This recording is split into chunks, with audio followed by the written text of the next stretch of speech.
बिना धूप के बनने वाले हैं बस 10 मिनट में इंस्टेंट पापड़, जो कि आप साल भर के लिए स्टोर करके रख सकते हैं।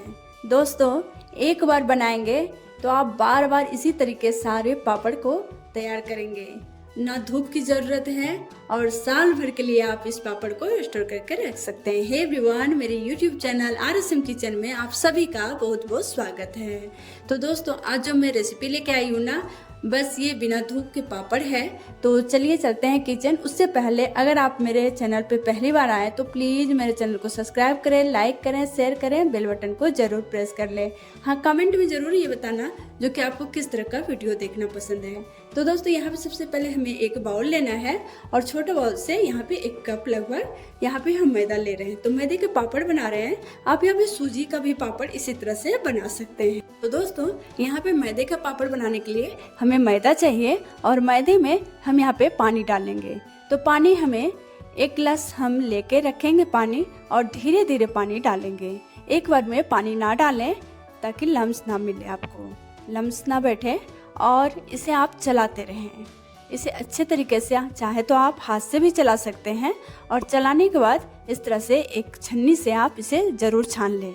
चाहे तो कपड़ा से भी छान सकते हैं या फिर छन्नी से भी छान सकते हैं। तो इस तरह से छानने के बाद इसे हम, देखिए कितना गाढ़ा है ना, तो इसमें हमें अभी पानी डालना है। तो दोस्तों, इसकी कहानी कुछ इस तरह है, जो कि इसे हम रोल बनाने के लिए तैयार किए थे। तो दोस्तों, बीच बीच में इसमें हम पानी भी डालेंगे और बात भी करते हैं। तो इस रोल को ना हमें एकदम पतला कर लेना है, बहुत ज़्यादा पतला भी नहीं करना है। आप इस तरह से रख सकते, देखिए है ना। तो इसमें हम क्या किए थे ना, रोल के लिए इसे शीट बनाने के लिए तैयार कर रहे थे, लेकिन हमसे नहीं हुआ इस तरह से। तो फिर हमने इसका पापड़ तैयार कर लिए, जो कि दोनों रेसिपी बहुत ही यम्मी बना। रोल सेट भी एकदम आसानी से हम दूसरे तरीके से बना के तैयार किए, जो कि आप लोग भी शायद कभी कभार इस तरह से रेसिपी को बनाते होंगे। रोल का रेसिपी अगर अभी तक आपने नहीं देखे तो मैं डिस्क्रिप्शन में लिंक डाल दूंगी, तो उसे आप ज़रूर देखना। और देखिए, इस तरह से हम क्या करेंगे, बैटर में पानी डाल के इस तरह से हमें तैयार कर लेना है। करछुल में देख लेना है हमें, जो कि दोनों साइड से बह तो नहीं रहा है। तो उसके बाद हमें क्या करना है, बैटर में डाल देना है जीरा, स्वाद अनुसार नमक थोड़ा कम डालें, पापड़ में नमक कम डलता है। और यहाँ पे मिर्च को, सूखी लाल मिर्च को हम कूट के डाल देंगे। तो दोस्तों, इससे फिर हम अच्छे से मिला लेंगे सब कुछ डालने के बाद। और यहाँ पे मिलाने के टाइम में हमें थोड़ा मोटा लग रहा था, तो इसमें हम क्या करेंगे, और पानी डाल देंगे।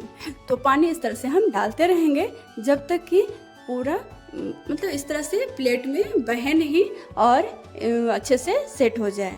तो चलिए चलते हैं गैस के पास, गैस को ऑन कर लेते हैं, और फिर उसमें हम एक बर्तन लेंगे, एक कढ़ाई, और उसमें हम डाल देंगे पानी। तो पानी हम सिर्फ 1 गिलास डालें, और 1 गिलास डालने के बाद उसे गर्म होने के लिए छोड़ देंगे हाई फ्लेम पे। और इधर हम 2 प्लेट ले रहे हैं। तो प्लेट ये एक्चुअली में यहाँ पे बड़ा हो चुका है, तो आपके पास अगर छोटा वाला हो तो आप वो ले लें। और इस तरह से 2 थाली भी ले लेते हैं हम, और उसमें सब में हमें क्या करना है, घी लगाना है। थाली बोलोगे आप, क्या करना है, हमें इतना बड़ा पापड़ तो नहीं बनाना है। तो पापड़ तो नहीं बनाना है, लेकिन रखने के लिए काम आ जाते हैं। तो यहाँ पे हम सब में घी लगा लेंगे, थोड़ा थोड़ा करके इस तरह से आप घी जरूर लगा लें। अब आप 2-3 बर्तन इस तरह से ले लें, जो कि क्या होता है ना, एक डालने के बाद हो जाता है, फिर आप बैठे तो निकालने के बाद बैठे तो नहीं रहोगे ना।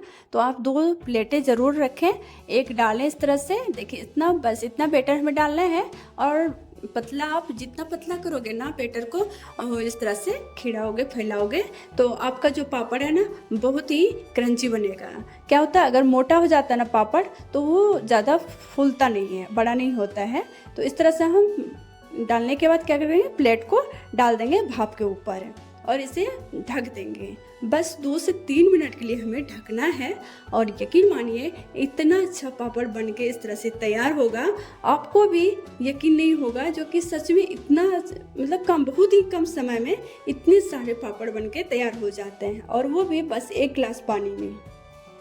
तो दोस्तों, एक तो हो चुका है, उसे हम ठंडा होने के लिए रख देते हैं, फिर दूसरा भी इसी तरह से हम डालते जाएंगे। तो एक को पहले ठंडा रखे होने के लिए ज़रूर रखें। ठंडा होने के बाद ही इसे आप हटाएं, निकालें पापड़ को। तो देखिए कितने जल्दी में बहुत सारे पापड़ हो जा रहे हैं ना तैयार। तो 2 प्लेट से हमें नहीं हुआ, तीसरा प्लेट में भी हमने घी लगा के फिर बैटर को डाल के उसे हम डाल दिए पानी के ऊपर। और ये ठंडा हो चुका है ये प्लेट, तो हम इस तरह से निकाल लेंगे पापड़ को। आप चाहे तो पानी में भी डाल के इसे निकाल सकते हैं, नहीं तो फिर हल्का सा पतला कोई सुई के जैसे कोई एक इस तरह से सुई लें। और फिर क्योंकि सुई से अगर आप इसे नहीं निकालते हो या फिर फॉक के सहायता से, जैसे हमने थोड़ा सा साइड में पहले इसे हल्का सा साइड से निकाल के फिर हाथ से निकालें, नहीं तो फिर ये फट जाता है तो आपका पापड़ बर्बाद हो जाएगा। तो धीरे से आराम से इसे निकालें और बहुत ही आराम से निकल भी जाते हैं। देखिए ठंडा होने के बाद बहुत ही अच्छे से निकल जाते हैं, कोई भी टेंशन नहीं होगी आपको। इतने अच्छे से आप पापड़ बना के इतने सारे, चाहे आप सूजी के बना रहे हो, मैदे के बना रहे हो या चावल का भी, इस तरह से आप तैयार कर सकते हैं। तो इस तरह से आप पापड़, ढेर सारे पापड़ साल भर के लिए स्टोर करके रख सकते हैं। और देखिए कितना पतला है ना, और सूखने के बाद आपको खुद यकीन नहीं होगा जो कि इतना अच्छा पापड़ ये साल भर के लिए तैयार हो जाएगा। तो 2 दिन लग चुका है।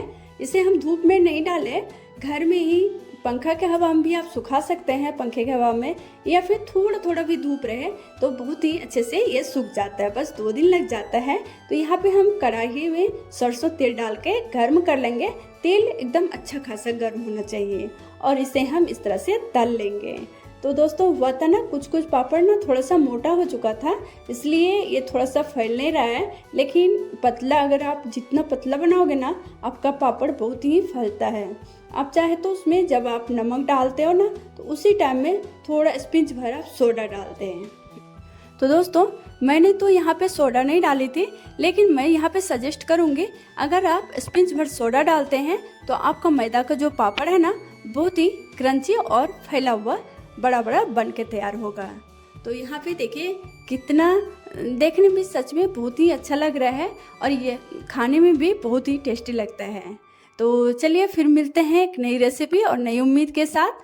तब तक के लिए बाय बाय और एंजॉय कीजिए आप मैदे के पापड़ के साथ।